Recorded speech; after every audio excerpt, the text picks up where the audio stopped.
கொலை சார்பா வந்து சிபிஐ வந்து இங்க நடக்கும்போது சிபிஐ வேணான்னு சொன்னாங்க. தொடர்ந்து நம்ம தொலைபேசி வாயிலாக இணைந்திருக்கிறார் மூத்த பத்திரிகையாளர் திரு தராசியாம் அவர்கள். சார் வணக்கம். வணக்கம். உச்சநீதிமன்றத்தினுடைய தீர்ப்பு மிகவும் எதிர்பார்க்கப்பட்ட ஒன்று.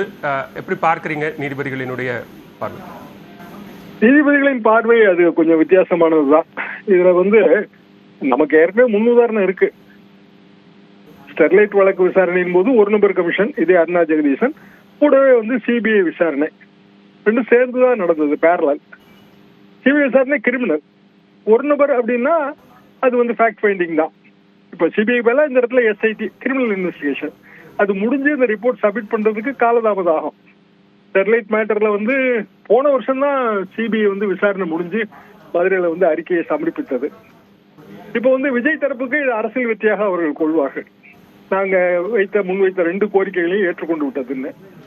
அதே நேரத்தில் தமிழ்நாடு அரசு என்ன சொல்லணும்னா, சுப்ரீம் கோர்ட்டை ஏமாத்தி பெற்ற ஆர்டர், நாங்க சுப்ரீம் கோர்ட்டில் முறையிட்டு இருக்கிறோம், அவங்க வந்து ஆர்டர் கொடுத்த சேம் பெஞ்ச் வந்து மீண்டும் விசாரிப்போம்னு சொல்லியிருக்காங்க. அப்போ வந்து முழு உண்மையும் வெளியில வரும். இது வந்து இவங்க தரப்பு வாதமா இருக்கும். ஏன்னா ஆர்டர் வந்து நேற்றே தயாராகி டிராஃப்ட்லாம் ரெடி ஆகி கையெழுத்துலாம் போட்டு இருக்குங்க. இன்னைக்கு வரையும் டெலிவரி தான். நிறைய ஆர்டர் இருக்கும், அதை வாசிக்கிறது இந்த இதுவும் ப்ரொசீஜர்.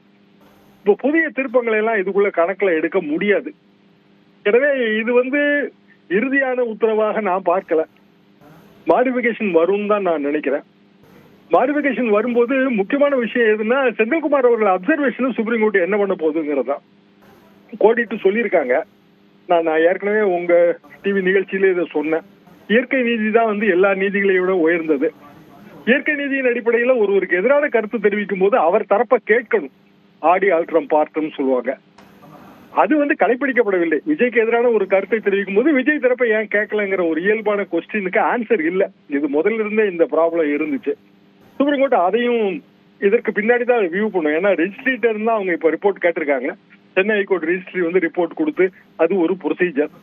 ஆக ஒட்டுமொத்தத்துல கரூர் சம்பவம் தொடர்பான விசாரணைகள் இது இன்னமும் வந்து அதோட ஃபைனாலிட்டி இன்னமும் வரவே இல்லைங்கிறது தான் என்னோட பார்வை.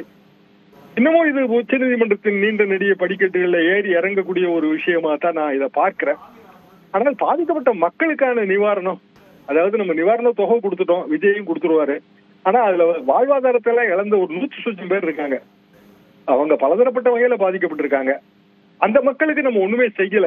வெறும் 1 லட்சம் ரூபாயும் 50,000 ரூபாயும் பத்தாது. என்டையர் லைஃபே போயிடுச்சு சில பேருக்கு. அவர்களையெல்லாம் நம்ம என்ன செய்ய போறோம்? நீதிமன்றம் வந்து சிட்டிசன்ஸ் ரைட்ஸை பத்தி எல்லாம் இன்னைக்கு உச்ச நீதிமன்றம் சொல்லியிருக்கு. அந்த மக்களுக்கு வந்து உரிமைகள் கிடையாதா? வாழ்வதற்கான உரிமைகள் கிடையாதா? அவங்க செஞ்ச ஒரே தப்பு வந்து தங்களுக்கு பிடித்தமான அபிமான நடிகரை பார்க்க போனது தானே. இப்படியான பல கேள்விகளுக்கு விடை இல்லை. இன்னொன்னு டேர்ம்ஸ் ஆஃப் ரெஃபரன்ஸ், அது நமக்கு தெரியாது உச்ச நீதிமன்றம் என்ன டிஓஆர் கொடுக்குதுன்னு. இப்ப இங்க வந்து ஒரு நபர் கமிஷனுக்கு டிஓஆர் தெளிவா இருக்கு. 4வது விஷயம் என்னன்னா, இது போன்ற சம்பவங்கள் எதிர்காலத்தில் நடக்காம இருக்கிறதுக்கு என்ன வழிமுறை, அதான் முதலமைச்சர் வந்து அந்த டேர்ம்ஸ் ஆஃப் ரெஃபரன்ஸ் படி ஒரு சிங்கிள் ஜட்ஜ் வந்து சொன்ன பிறகு எல்லா தரப்பையும் கேட்டு நம்ம முடிவு எடுப்போம்னு அவர் சொல்லியிருக்காரு. அது வந்து அதே மாதிரியான ஒரு டேர்ம் வந்து உச்சநீதிமன்றம் கொடுக்க போகிறதா? ஏன்னா நடந்து முடிந்த சம்பவத்தை அனலைஸ் பண்றதை விட இனிமேல் இப்படி ஒரு சம்பவம் நடக்காமல் இருப்பதை தடுப்பது, அது வந்து நிச்சயமாக நீதிமன்றத்தின் ஒரு தலையாய கடமையா அதுவாகத்தான் இருக்க முடியும். அரசாங்கத்தோட தலையாய கடமையா அதுவாகத்தான் இருக்க முடியும். இன்னும் சொல்லப்போனால் நமது கடமையா அதுவாகத்தான் இருக்க முடியும். அதெல்லாம் என்ன ஆக போகிறது என்பதை நம்ம பொறுத்திருந்து பார்க்கணும். மிக்க நன்றி திரு ஷியாம், இணைப்பில் வந்து கருத்துக்களை பகிர்ந்து கொண்டமைக்கு. கடந்த 27ஆம் தேதி கரூரில் நடைபெற்ற தாவேகவினுடைய பரப்புரை கூட்டத்தில் கூட்ட நெரிசலில் சிக்கி 41 பேர் உயிரிழந்த விவகாரத்தில் சிபிஐ விசாரணை கோரியும் ஓய்வு பெற்ற உச்சநீதிமன்ற நீதிபதி தலைமையில் சிறப்பு விசாரணை குழு அமைக்க கோரியும் பல்வேறு மனுக்கள் உச்சநீதிமன்றத்தில் தாக்கல் செய்யப்பட்டிருந்தன.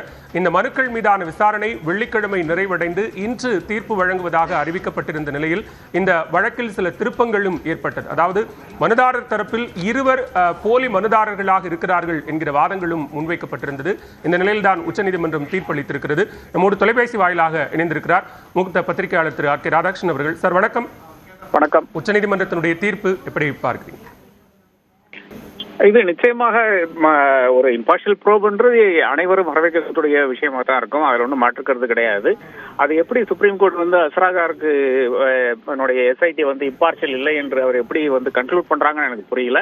ஆனால் இதனுடைய அன்டியூ ஹேஸ்ட் இருக்கு இல்லையா, அது 3 நாள் வாதம் முடிகிறது, டப்புன்னு வந்து ஆர்டர் வர்றதெல்லாம் ரொம்ப விசித்திரமா இருக்கு.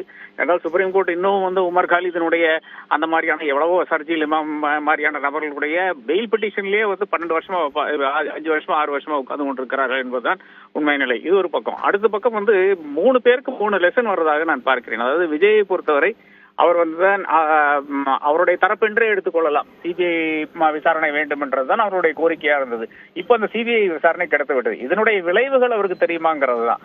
இது எங்க லாக் ஆகுது? 25 அரசியல்வாதிகள் வந்து இதுவரை வந்து 2014 ஆரம்பித்துக் கொண்டு பிஜேபியில் போய் சேர்ந்திருக்கிறார்கள். அதுலயும் ஒரு முதலமைச்சர் கூட இருக்கிறார். அசாமினுடைய முதலமைச்சர்